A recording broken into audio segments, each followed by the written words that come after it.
Bonjour à tous, j'espère que vous allez bien. Bienvenue sur cette nouvelle chaîne Le Climat Décrypté, la chaîne qui vous permet de tout comprendre sur le climat et d'adapter votre mode de vie à la transition énergétique.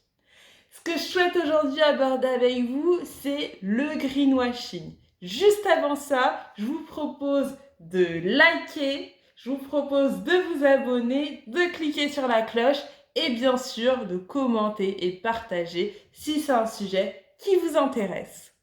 Ce que je vous propose, c'est effectivement de revenir juste 5 secondes sur la précédente vidéo où on parlait ensemble d'impact d'impact carbone.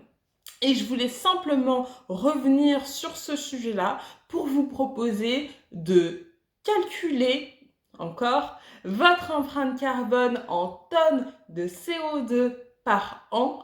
Je ne vous avais pas donné sur la vidéo précédente comment se calculer l'empreinte carbone et pour vous donner l'information précieuse que je vous avais promis la dernière fois, à savoir votre objectif. Votre objectif.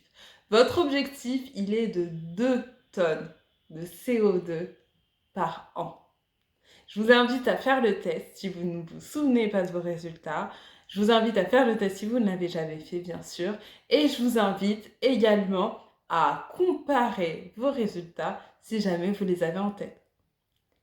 Ce que je vous propose, c'est d'enchaîner directement sur le sujet qui nous intéresse aujourd'hui, à savoir le greenwashing. Je suis là pour vous permettre de comprendre ce que c'est que le greenwashing et dans quel cas il est utilisé.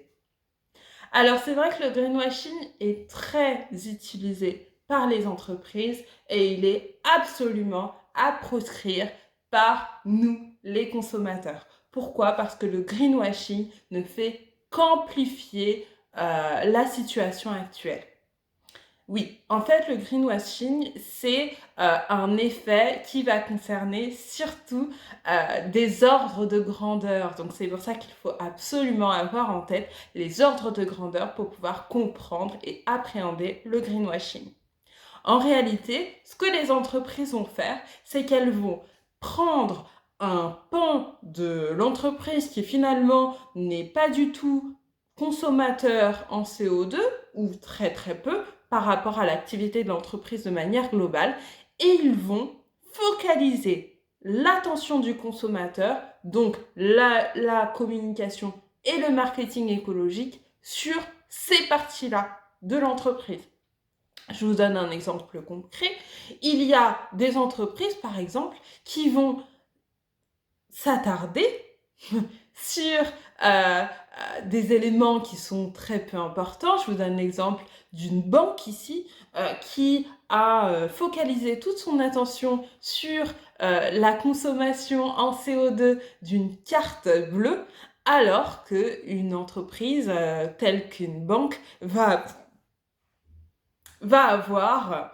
alors qu'une entreprise telle qu'une banque va avoir son taux de CO2 le plus important concentré sur sa consommation au niveau de ses data centers et également au niveau de ses investissements. Donc bien sûr, la partie sur la carte est largement secondaire, va peut-être représenter 0,001% de l'impact carbone de l'entreprise.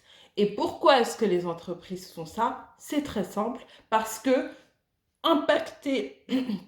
impacter au niveau du greenwashing, faire du greenwashing sur ces activités, c'est évidemment moins onéreux en temps et en argent, et en ressources bien sûr, que de faire tout simplement du greenwashing. Ce qu'elles vont préférer, c'est effectivement de passer par des tours de passe-passe plutôt que de changer la structure, la stratégie, la vision de l'entreprise.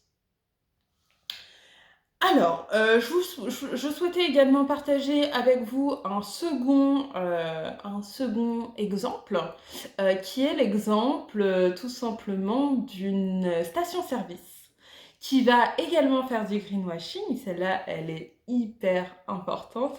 elle est, elle est magique même, je dirais.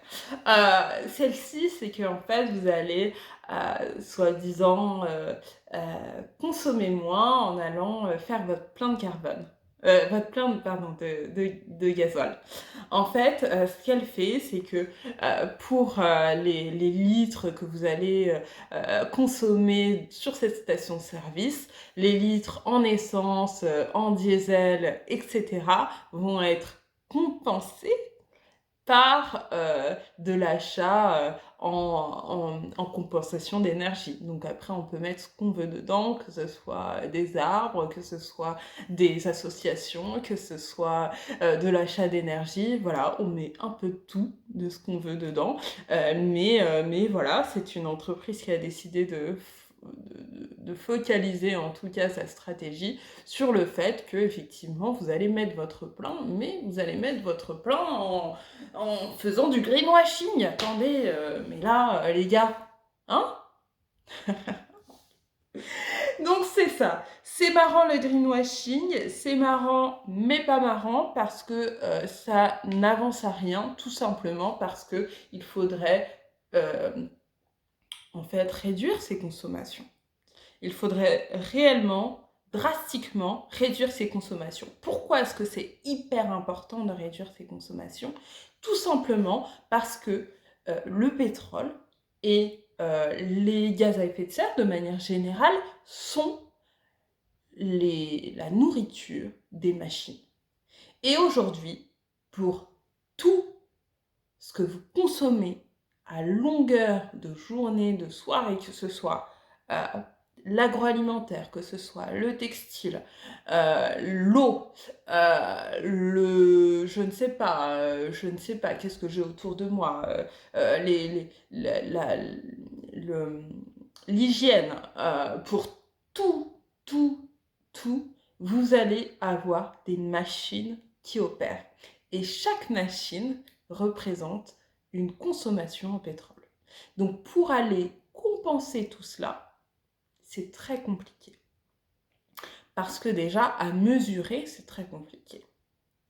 Donc derrière, ce qu'il nous faut, c'est tout simplement réduire nos consommations.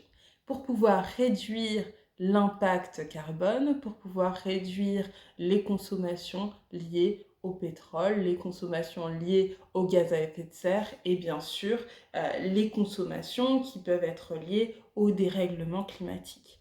Le dérèglement climatique, il faut savoir qu'il est directement lié à l'augmentation des gaz à effet de serre et également à la pénurie de ressources. Si demain nous n'avons plus d'eau potable, nous ne pourrons plus vivre. Et l'eau potable, elle est aujourd'hui drainée et filtrée par des machines. Sur ce, je vous invite à réfléchir sur ces différents points. Je vous invite à regarder la prochaine vidéo pour encore discuter, décrypter de nouveaux sujets. À bientôt.